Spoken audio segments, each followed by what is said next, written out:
सर्वप्रथम सर्वांना श्री स्वामी समर्थ.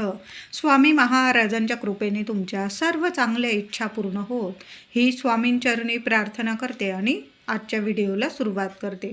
उद्या 25 जानेवारी 2026 रविवार दिवशी रथसप्तमी आलेली आहे. रथसप्तमी म्हणजे साक्षात तेजाची पूजा करण्याची आपली थोर परंपरा आहे. बघा, सूर्याच्या पूजेने, आराधनेने, दर्शनाने, सौर स्नानाने अनेक व्याधी रोग नाहीसे होतात. डोळ्यांचे, त्वचेचे, हाडांचे आरोग्य सुधारते. त्वचेचे तेज वाढते. सूर्य हा प्रकाश, ज्ञान, तेज, उष्णता, सातत्य, परोपकार, सामर्थ्य यांचे प्रतीक आहे. उद्या सर्वांनी सूर्यनारायणाचे दर्शन जरूर घ्यायचं आहे. तसं तर रोजच आपण सूर्यनारायणाचे दर्शन घ्यावे आणि मगच आपल्या कामाला सुरुवात करावी. पण रथसप्तमीचा दिवस खूप महत्त्वाचा असतो. सूर्यनारायणाचे दर्शन करावे आणि मग कामाला सुरुवात करावी. वर्ष कसं सोन्यासारखं जातं. तर रथसप्तमी उद्या सगळ्यांनी लवकर उठायचं आहे. ब्रह्ममुहूर्तावर उठा सर्वांनी आणि आंघोळीच्या पाण्यात चिमूटभर तीळ आणि तुमच्याकडं गंगेचं पाणी असेल किंवा गंगाजलची बॉटल घेऊन या आणि थोडं थोडं गंगाजल टाकून आणि चिमूटभर पांढरी तीळ, काळी टाकू नका, पांढरी तीळ टाकून आपण स्नान करायचं आहे. स्नान झाल्यानंतर सूर्यनारायणाचे पूजन करायचे आहे. सूर्यनारायणाची तुम्ही प्रतिमा काढू शकतात. पाटावर वगैरे छान अशी कोऱ्या कागदावर जरी प्रतिमा काढली तुम्ही किंवा रांगोळीने सूर्याची प्रतिमा काढा. तुमच्या घराजवळ जर म्हणजे तुमचं अंगण मोठं आहे महिलांनो आणि तिथं तुमचं तुळशी वृंदावन आहे, तिथंसुद्धा पूर्वेकडं तोंड करून तुम्ही पूजा करू शकता. आता प्रत्येकालाच मोठं अंगण नाही. आपण आपल्या देवघराजवळ जरी एक पाट मांडायचा आहे, पिवळा किंवा ऑरेंज रंगाचा किंवा लाल रंगाचं वस्त्र अंथरा त्यावर आणि तुम्ही कोऱ्या कागदावर सूर्यनारायणाची प्रतिमा काढून घ्यायची आहे. त्याबरोबर आधी गणपती बाप्पांची स्थापना करून घ्यायची आहे. साध्या सोप्या पद्धतीने तुम्हाला जशी जमेल ना तशी छान अशी तुम्ही जशी परंपरेनुसार दरवर्षी रथसप्तमीला सूर्यनारायणाची पूजा करतात ना, अगदी तशाच पद्धतीने प्रथम गणेशाची पूजा करावी. हळदी, कुंकू, फुलं, अक्षता, दुर्वा वाहून पूजा करावी. आधी अभिषेक करून घ्यावा गणेशाच्या मूर्तीवर. छान अशी तांदळाच्या राशीवर गणेशाची मूर्ती स्थापन करावी. या दिवशी सप्तधान्याला सुद्धा खूप महत्त्व आहे. सप्तधान्याची सुद्धा पूजा करावी.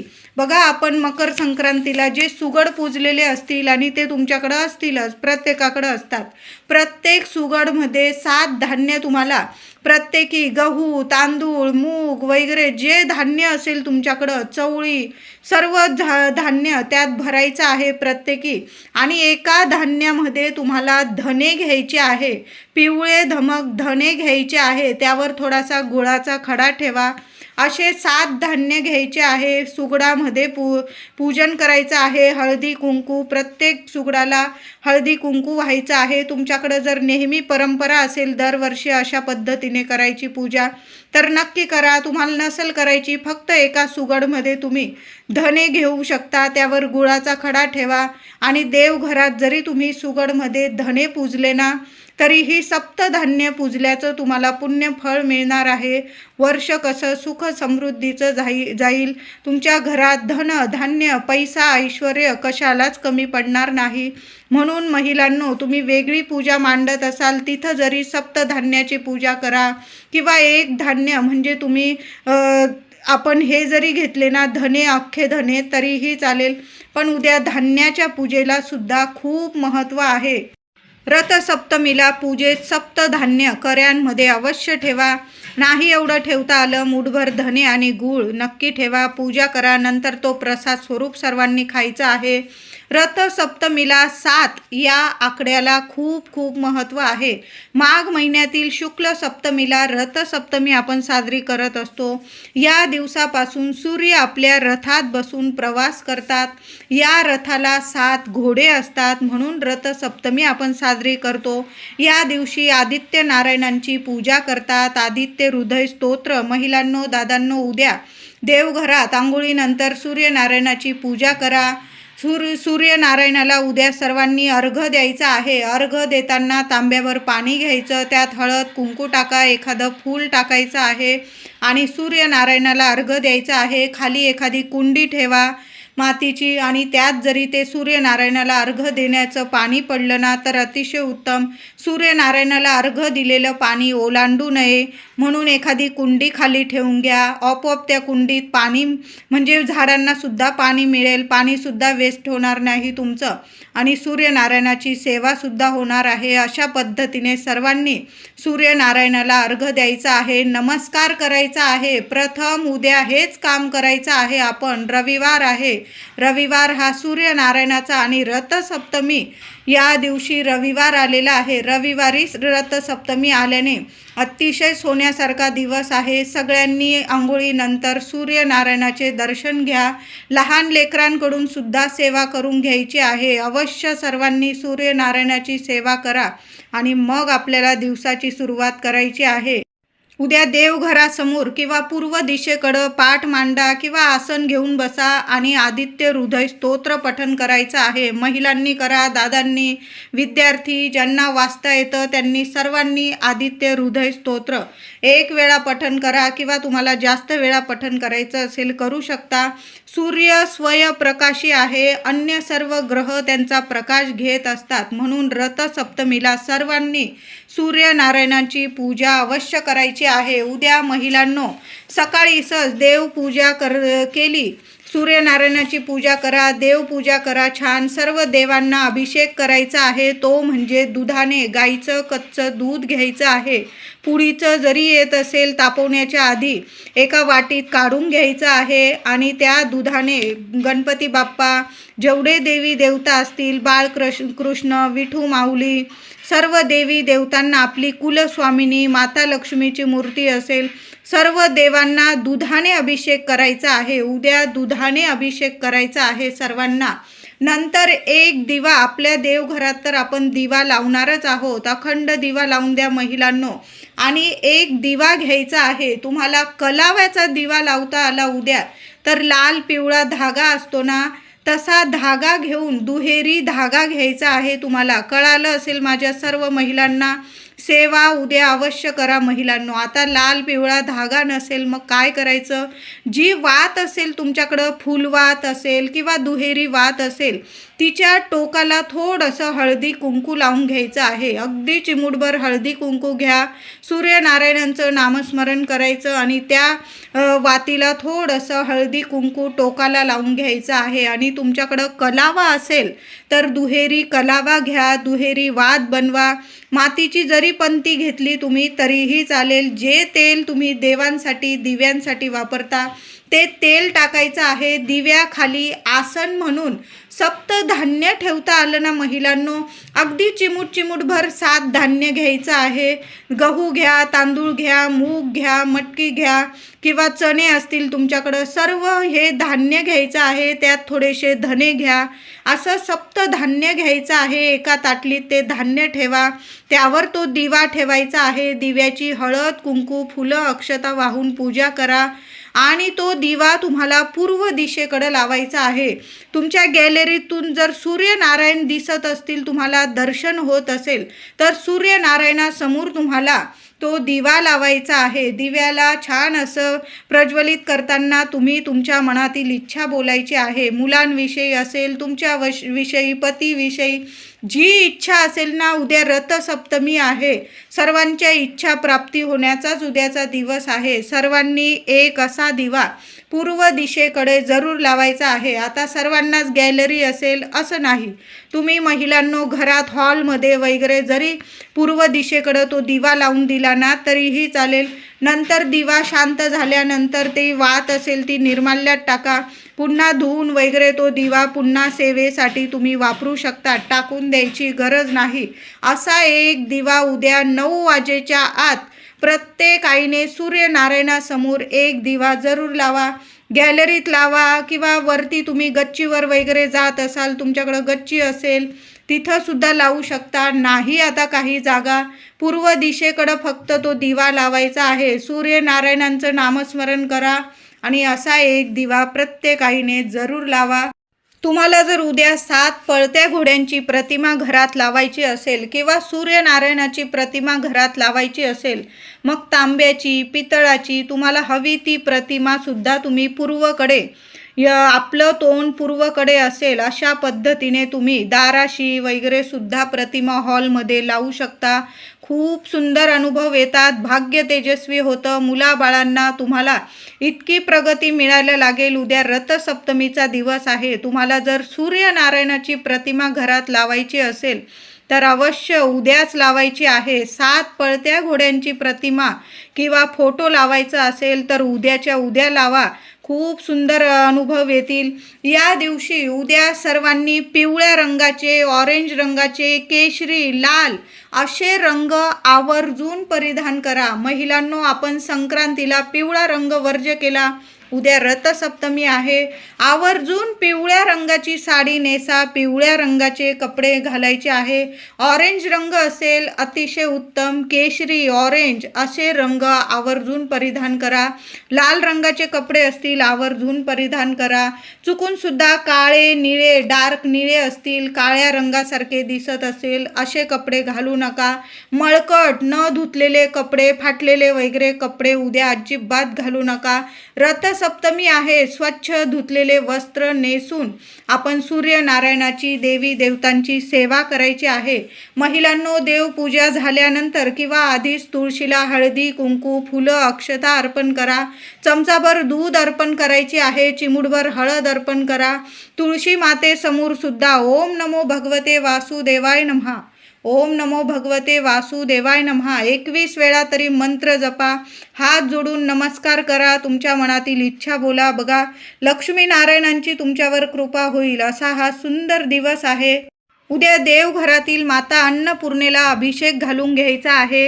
आधीचं धान्य बदलायचं आहे आणि उद्या माता अन्नपूर्णेला आपण जसं माता लक्ष्मीला कुंकुमार्चन करतो ना, तशाच पद्धतीने माता अन्नपूर्णेच्या मूर्तीवर धान्य अर्चन करायचं आहे.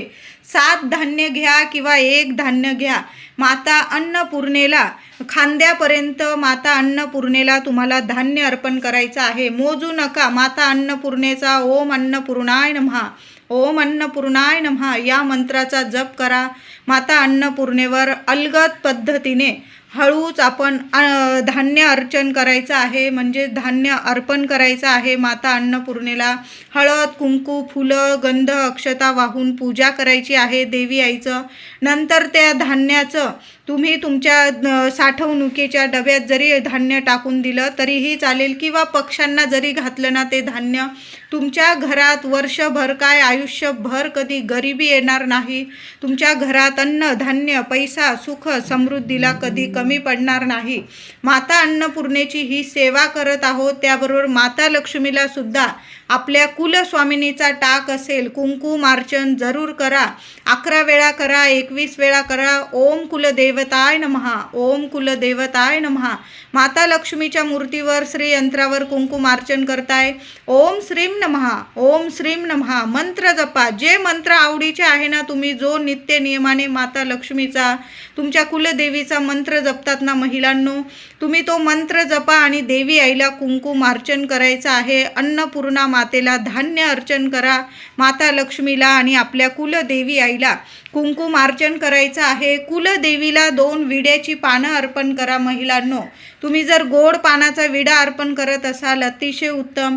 नाही तर 2 लवंगा घ्यायच्या आहे. 2 विड्याची पानं धुवून पुसून घ्यायची. स्वच्छ देठा सकट घ्यायची आहे. त्यावर 2 लवंगा ठेवायच्या आहे आणि आपल्या कुलदेवी आईला अर्पण करायचं आहे. वेणी आणलेली असेल, लाल फुलं आणलेली असेल, माता लक्ष्मीला आपल्या कुलदेवीला जरूर अर्पण करा. ही सेवा सर्व महिलांनी जरूर करायची आहे. उद्या देवघरात सुद्धा चांगला मंगल कलश भरायचा आहे. आधीचा नारळ खराब झालेला असेल किंवा कोंब वगैरे आलेला असेल तर तो बदलून टाका आणि नवीन नारळाचा मंगल कलश भरा. तुमचा नारळ जर कलशावरील चांगला असेल, धुवून घ्या स्वच्छ. छान अशी आंब्याची किंवा विड्याची पानं ठेवा. हळद कुंकू वाहून कलशाची पूजा करा. कलशाखाली जरी तुम्हाला सप्तधान्य ठेवता आलं तर कलशाखाली सुद्धा सप्तधान्य ठेवा. नाही ठेवता आलं मुठभर तांदळाची रास करा आणि कलश स्थापन करायचा आहे. शेंडी वर येईल अशा पद्धतीने छान असा नारळ ठेवा आणि मंगल कलश भरा. महिलांनो, उद्या सकाळी आपल्या गॅस शेगडीची पूजा आवर्जून करायची आहे. अंघोळ झाली, सूर्यनारायणाची पूजा झाली की गॅस शेगडीची पूजा करा. आदल्या दिवशी धुतलेली असेल तरीही चालेल किंवा उद्या स्वच्छ धुवा.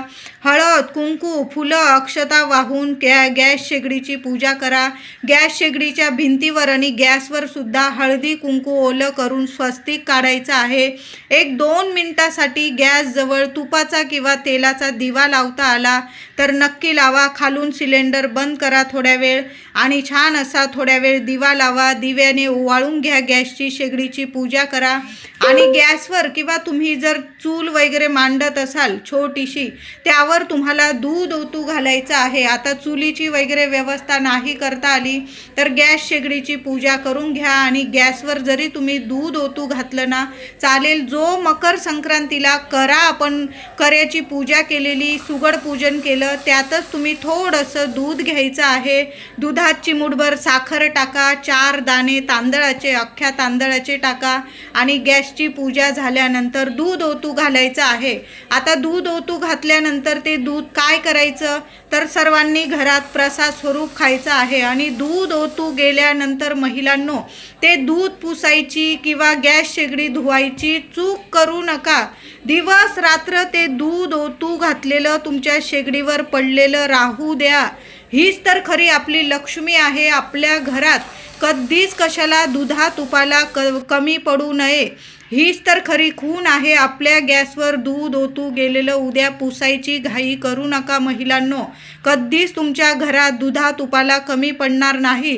तुमच्या घरात लेकरं हसते खेळते राहतील. तुमचं घर गोकुळ राहील. लक्ष्मीनारायणांची तुमच्यावर कृपा राहील. म्हणून प्रत्येक महिलेने उद्या गॅसवर दूध ओतू घालायचं आहे. शेगडीवर चुलीवर दूध ओतू घाला आणि ते दूध पुसून टाकायची चूक मात्र करू नका. राहू द्या, दुसऱ्या दिवशी 26 तारखेला जरी तुम्ही गॅस स्वच्छ केला ना चालेल, पण उद्याच्या उद्या गॅस स्वच्छ करू नका. राहू द्या उद्याच्या दिवस. उद्या रथसप्तमी, चुकून सुद्धा या 3 वस्तू कुणालाच देऊ नका. मी म्हणत नाही की कुणाची कधी मदतच करायची नाही. करा, खरंच गरज असेल तर खरंच मदत करा, पण चुकून सुद्धा रथसप्तमीला दूध, दही, साखर, तांदूळ, मीठ या वस्तू देऊ नका. चंद्र, शुक्र, गुरुग्रह आपल्या कुंडलीतील मजबूत ग्रह करायचे असतील तर या वस्तू चुकून सुद्धा देऊ नका. नाहीतर तुमचे हे ग्रह मजबूत राहणार नाही. माता लक्ष्मी तुमच्यावर नाराज होईल. उद्या चुकून सुद्धा दूध असेल, दही असेल, पांढऱ्या रंगाचे हे पदार्थ घरातून देऊ नका. या वस्तूंना, या पदार्थांना उद्या रथसप्तमीला खूप महत्त्व आहे. आणि हेच पदार्थ जर आपण कुणाला दिले तर मग बघा माता लक्ष्मी नाराज होते आणि आपल्यावर वाईट परिणाम आपल्यालाच भोगावे लागतात. म्हणून दूध, दही, साखर, तांदूळ, मीठ या वस्तू देऊ नका. कुणाला उसने पैसेसुद्धा उद्या देऊ नका. एकदा का तुमचे पैसे गेले मग परत मिळणार नाही.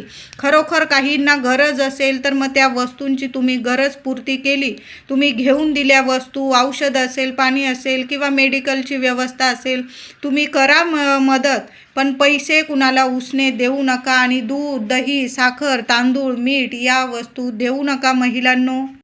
तर अशा साध्या सोप्या पद्धतीने उद्या छान अशी जेवढी सेवा होईल ना महिलांनो, उंबरठ्याची सेवा करा. दाराशी छोटी का होईना रांगोळी काढायची आहे. हळद, कुंकू, फुलं, अक्षता वाहून उंबरठ्याची सुद्धा पूजा करा. दोन्ही वेळेला झालं तर आपल्या मुख्य दाराशी दिवे लावा. नाही दिवे लावता आले किमान संध्याकाळी तरी उद्या मुख्य दाराशी दिवा लावा. तुळशीजवळ दिवा लावा. माता लक्ष्मीच्या स्वागतासाठी मुख्य दाराशी दिवा लावा. आणि उद्या सकाळी 9 ते 10च्या दरम्यान, त्याच्या आतच सकाळी सूर्यनारायणाचे दर्शन झाल्या कलाव्याचा दिवा प्रत्येक आईने उद्या पूर्व दिशेकडं तोंड करून जरूर लावायचा आहे.